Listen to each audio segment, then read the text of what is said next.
చాలామందికి కంటి చూపు వచ్చేలా చేయగలిగాను.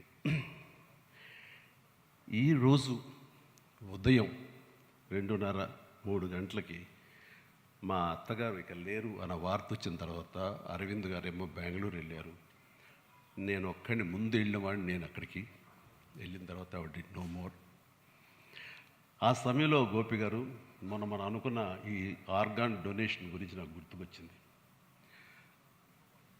నా సెల్ ఫోన్ గుర్తుకొచ్చిన తర్వాత అంత మిడ్ నైట్ అంటే 2:00, 2:30 ఆ ప్రాంతంలో బ్లడ్ బ్యాంక్ ఫోన్ చేసి స్వామినాయుడిని నిద్రలేపి మా బ్యాంక్ వచ్చేసుకుని ఎల్వి ప్రసాద్ హాస్పిటల్ ఎవరైనా టెక్నీషియన్స్ ఉంటారా, నేను ఆవిడ కార్నియా ఐ డొనేషన్కి నేను మిగతా వాళ్ళని ప్రిపేర్ చేస్తాను అంటే, సార్ ఈజీ చేయొచ్చు సార్, వాళ్ళు రెడీగా ఉంటారు స్టాండ్ బై 24/7 అంటే వాళ్ళని తీసుకురా ముందని చెప్పేసి ఫోన్ చేసిన. అరవింద్కి తెలిసి ఎయిర్పోర్ట్కి బయలుదేరాడు.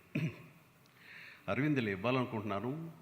నాకు అత్తమ్మ గారికి మా అమ్మగారికి మధ్య ఒకసారి ఒక కాన్వర్జేషన్ జరిగినప్పుడు మీరు ఇస్తారా అని అడిగాను. అన్నప్పుడు బాబు కాలి బూడిదైపోయి వస్తాం కదా, అయిపోయి దానికి చచ్చిపోయి ఉంచుకుని ఏం చేస్తాం, అలాగే బాబు నీ ఇష్టం అన్నారు.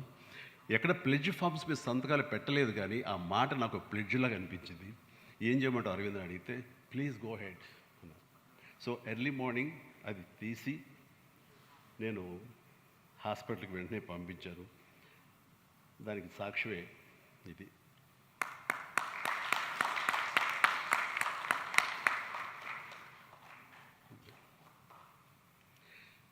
సో ఇది